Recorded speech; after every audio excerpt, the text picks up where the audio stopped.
Assalamualaikum and welcome to Let's Learn English Online. Today we are going to discuss the 10 most difficult to pronounce words in the English language.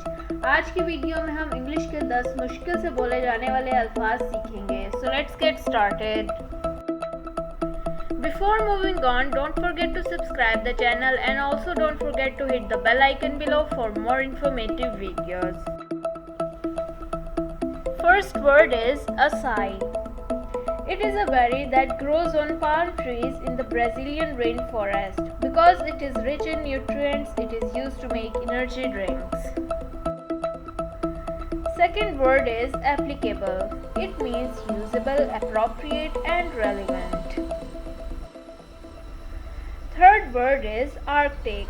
It is used for something that is related to the Arctic region.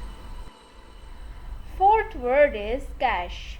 It means a place used for hiding something. It is also used for computer storage. Fifth word is either.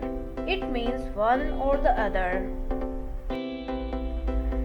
Sixth word is espresso. It is a type of coffee that is considered as very strong.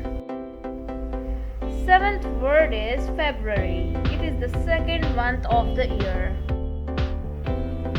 Eighth word is fort. It means a person's strong capability. Ninth word is foyer. It means a lobby of a theater, hotel, an apartment house, or an entrance hall in an apartment. 10th word is gala. It means a festive occasion, celebration, or a special entertainment. So this is it for today. See you in the next video. Just stay tuned with Let's Learn English Online for more informative videos.